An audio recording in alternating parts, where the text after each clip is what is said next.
Well, welcome everybody to another episode of the She Rises Studios podcast. Today we're going to be talking about the business of belonging. I'm very curious to see how this one goes because we're going to be talking about community, which is a lot of what we do here at She Rises Studios. Everyone has been talking about how followers is not really what it means to have a community, right? So I want to get deep into this conversation because we want to talk about how we create opportunities for individuals. So I'm going to kick it off to you, Hannah. You ready for your first question? Sure.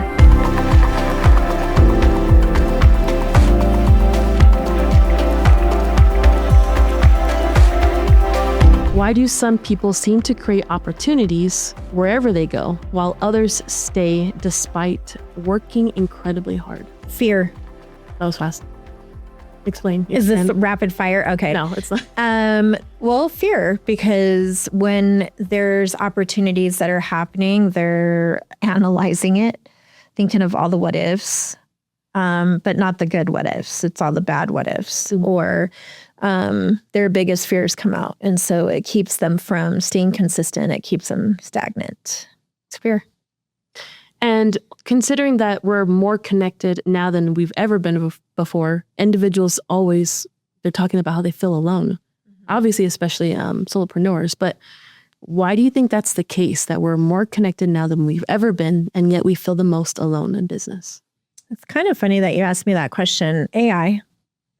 We're so disconnected because technology has come in fast and furious. And a lot of people have different perspectives on this, but if you remove the tools, the AI tools, what does that leave? You have to do the human connection.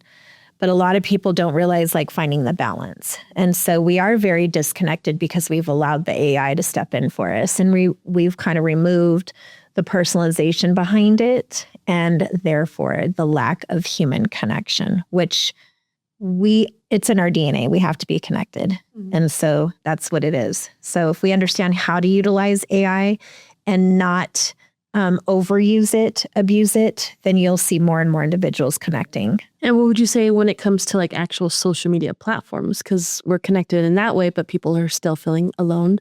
What are some things that you're noticing through social media apps that still somehow keep people apart? Because people aren't honest on social media about what they're posting. They post perfectionism instead of progress. And so it's a repellent. Mm-hmm. And so therefore they're not getting the engagement. And you just kind of said it earlier, why aren't people following or liking? You'd be surprised how many people follow what you're doing, but whether or not they like it is different, right? And engagement behind the scenes is much more important than the actual heart or the whatever, but it's because they're posting perfectionism. And so we don't want to connect to perfectionism. We want authenticity. So if you notice, whenever you post goofy things, especially concerning us, we have a whole bunch of that today, they'll connect to that because it's genuine and people want that. I like what you said, engagement behind the scenes. Can we talk about that? Because to me, that is what community building is. It's happening behind the scenes. It's not in front of the camera. It's not on the social media posts. So let's talk about what that looks like and how we can expand that. Oh, so engagement behind the scenes is someone reaching out saying, hey, I saw this. How do I connect with you? Can we have a one-to-one? Are you going to be in town? I actually had that happen today, as a matter of fact. Someone said, hey, I saw that you do a lot of events on the East Coast. When will you be here next? I want to take you out to lunch. And I'm like, yeah. Super, super easy engagement to do. And behind the scenes is that nobody else knows that but her and I, right? So is that more powerful than having 100 likes? Absolutely. Building those connections behind the scenes, getting to know someone, truly making an impact. And them, when you leave, how you're feeling after you've had that conversation. And then especially if you're in a group setting, when you're talking about networking, because networking can feel broken a lot. I kind of want to talk about that. So why do you think networking has gotten such a bad rap? Clicks, drama, politics, all the things that should not be in a room. Mm-hmm. Networking is really It's relationship building, it's socializing, it's listening. It's really honing in and paying attention. It requires communication. And so when we're going to, and this has happened to you and I, we've gone into networking events and they know who we are because we're the it. And we're nice. We're the nice girls. And even though we're the it, we still go out of our way to say hello, to be respectful, to ask questions, to learn. Because one of the biggest things that I think people forget about when you're networking is you can learn something in the room. Literally, it doesn't have to be a sale. It could be something that you learned, like your biggest takeaway. Sometimes it solves one of the biggest problems in your business that you didn't even know you had. But if you go into network, go in building relationships and go in listening instead of talking. From what I've noticed when we go in and do some networking, individuals know me from behind the scenes. They meet me in person and they're like, you're not who I thought you were. You're this and that. And it's always funny how there's a lot of preconceived notions before someone gets to actually meet you in person. So there's a lot of really cool things that take place when you get out of your comfort zone and get from behind the scenes and interact with someone in person. So my biggest thing is for those introverts is get in the room and get in front of those people because you're going to make a bigger impact, a longer lasting impact. What's one of the biggest networking mistakes you've personally made? Sitting in the back. If I let you lead, we sit in the back. That's so true. Oh my gosh, that's so true. If I'm walking in and I'm in front, I'm like, come on, and we're in the stage area. I remember that. Because you're like, I was like, where should we sit? You're like, right there in the front. And I was like, in the front, we can't sit there. That's where the media goes. And she's like, come on. And we walked our butts to the front. We sat down straight in the middle and we got to see some pretty amazing people. This was, we were at Fast Company Innovation Festival. Yes. Yep. And it was awesome. And yeah. I was very proud of you for helping us get out of our comfort zone, or my comfort zone. And it did make a big difference in how it even impacted how I saw the panelists, the conversations, the way it felt to be in that room. Sorry. Yeah, you get to lock eyes. Oh no, let's not go there. When did you realize relationships mattered more than marketing? I'd say pretty early on. It's who you know, right? And those relationships matter. So I think of it like this now. The world used to operate by Rolodexes. We don't anymore, by the way. I just aged myself. But you need to pay attention to the relationships that you're building because those relationships are longevity. And so if you're looking to continually have someone coming into your home or your business, your world, you want to be building relationships consistently, pretty much anywhere you go. Big things can happen anywhere. You have that opportunity the moment you step outside of your door, but you also have that opportunity the moment you turn on the Zoom screen, the Zoom screen, right? So how do you utilize it? That actually is a great segue into what I want to talk about with what we've learned building a community online. And one of the coolest things we did was create Coffee Connect Create. This is interesting because you've made this bigger than what it started as. So this was a simple networking thing. People came in, did some introductions, and the time was just eaten up by that, right? And you've genuinely innovated this room. So talk about how it went from Coffee Connect Create to what it is now. So it went from Coffee Connect Create to Coffee Connect Create the $1 Million Table. I wanted it to be its own thriving ecosystem where men and women could come in and yes, network, but more build the relationships with each other. We talk about important topics. We mastermind. We go out into breakout sessions. We feature spotlight guests. It's the we show. It's definitely not the me show. And so we have a really great turnout every single week. And we talk about something different every single week.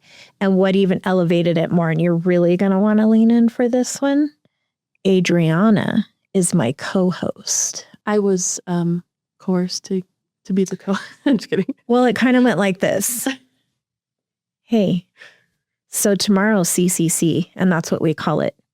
I think you should be co-hosting with me. Okay, love you, bye. Pretty much how it went down. I didn't have a choice because she hung up before I got to say anything else. Yes. But let's keep on with the subject of starting to build a community.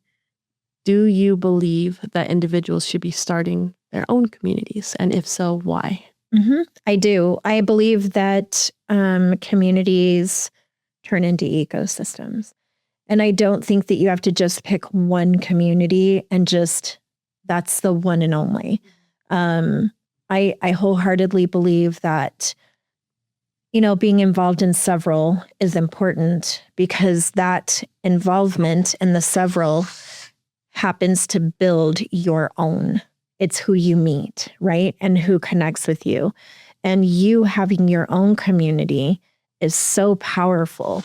You have the leverage. You have so much opportunity within your own community, and you become less and less dependent on social media. And that is like amazing. Yeah, you teach a lot of individuals the difference between just having followers and actually building a community and how that translates into the impact that they're creating. And then also, of course, revenue. You have a new one that you talk about, which is return on energy. Do you want to kind of shed some light on what that means for you? Yeah. I mean, a lot of people talk about ROI, right? So when you invest something, you want ROI. But I think sometimes people forget you invest time and energy. So for me, it's simple. If it's got an ROI and it has an ROE, then that's where I want to be. If it's draining my return on energy and my ROI isn't what I'd like it to be, then I know that that's not the one, right? So the return on energy, return on investment need to be hand in hand. And oftentimes we forget that because we go all in, we're excited and all the energy. We're not even calculating the time and energy. Mm-hmm. We're just looking for the dollars, right? But we need to look for the cents. And I don't mean the pennies. I'm talking about the actual common sense of how much time, how much energy have I put here? Is this matching? Is this repleting me or depleting me? Mm-hmm. And that's what the ROE is. Well, I loved all of that and talking about the community building. It's important. And I'm going to segue a little bit to some other questions, a little bit random. We're going to talk about some leadership and entrepreneurship. I want to ask you about some personal growth questions, a little bit here and there. You ready? Sure. Okay. They're going to be somewhat rapid fire. We're going to start with, what's something you're still working on as a person? My entire existence.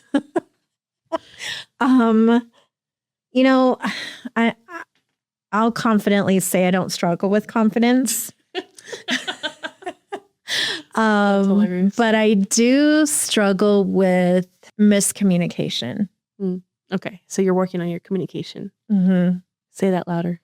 I'm just kidding. I'm working on my communication. Thank you for being brave to say that.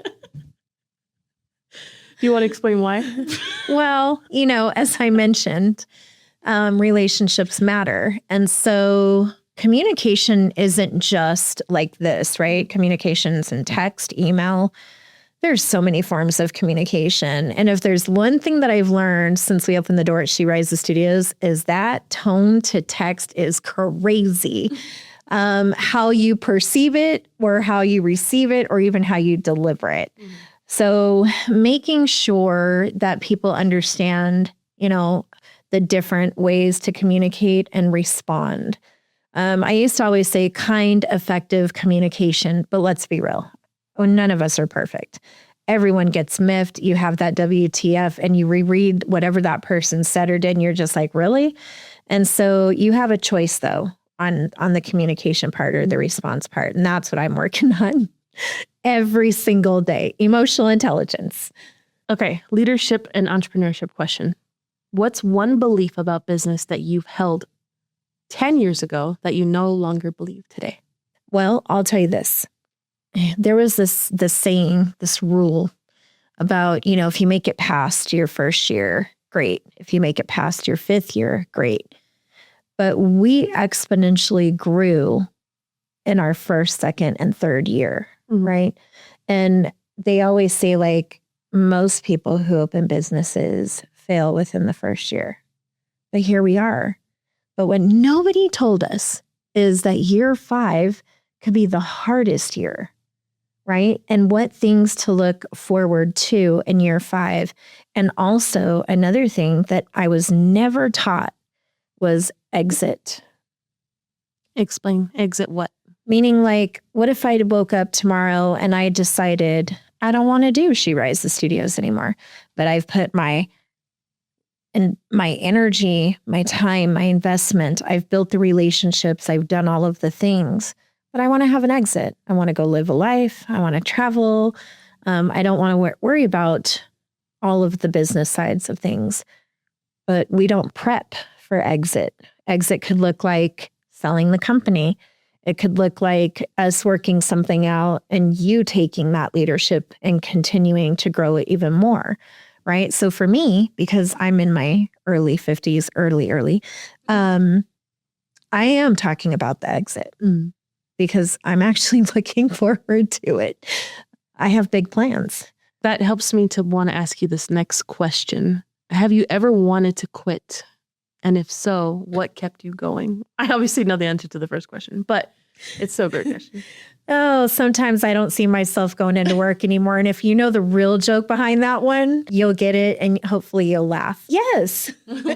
What kept you going? The personal outreach of people saying thank you for sharing my story. Thank you for being my support. Without you, I couldn't have done this. I get them all the time. You know, someone actually even recently, as in like 3 days ago, sent me a facial. Like, I believe it. I was like, oh my gosh, how did she know? I had literally asked for a facial for Mother's Day for my husband. Yeah, I put you on blast. And I didn't get it. And then, voila. So, yeah.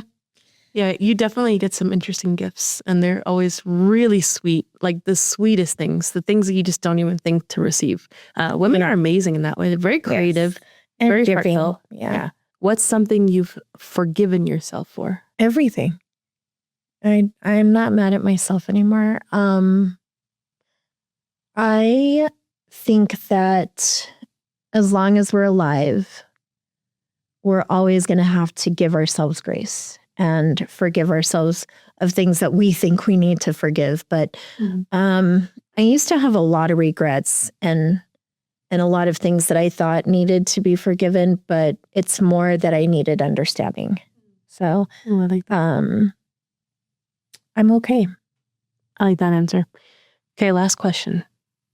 What's one quality you value most in the people you keep close? Honesty. My BS radar goes ding, ding, ding, ding, ding, ding. So I would rather you tell me the truth and maybe whatever it is than find out that it's not. Like, that's just my big one. Yeah, absolutely. Even if it hurts, tell the truth. And a Green Bay Packer fan. Well, unless you have anything else, I think we've come to the end of our episode. But this was so fun. It was fun. You know, I was thinking about when Adriana was talking about behind the scenes and people not knowing her. Someone actually thought that you were like 6 feet tall because when you and I take photos together and because I'm so short. That's hilarious. So we really need to get you out there in person more so people know I'm not a midget. Okay, hold on. Well, we can clarify this right now. I am 5'5". You are 5'2". I think that day I had but you had platforms on too. So I think I know what you're talking about. I was over there. I don't know, but a lot of people have this misconception that you're like so tall. That's funny. You know, doing our podcast is like one of my favorite times. We don't get to do it enough. And so sitting here talking today and you all watching and listening and seeing how we are, this is really how we are. You cannot make this up. No. And so closing out today, I would just say that we're in a whole different era, and connections, relationships, And all of the things that we discussed today are so important, but perfection is absolutely not important. I couldn't agree more. And then also I want individuals who are watching the podcast to please submit some ideas of what you want Hannah and I to talk about. I know there's so many things that I feel it, Erin. There's a lot of things we don't get to touch. We don't get to talk about, but they want to know. Yes, because you say we can't. Well, but we can within reason. So submit down below what are some topics and stuff that you guys want to listen to, hear about, whether it's about our story, some of the different things that we've gone through, right? Specific topics that you guys might be interested in. We always want to hear your feedback and help us tailor the She Raises Studios podcast. Yeah, because we are kind of funny. I do have a story we could tell next time on our next episode. It happened in New Mexico. Oh, great. Does it involve chili? It involves lots of flying things in the air. Oh, wait, I know what this is. Yeah. Anyways, thank you all so much for watching another episode of the She Raises Studios podcast.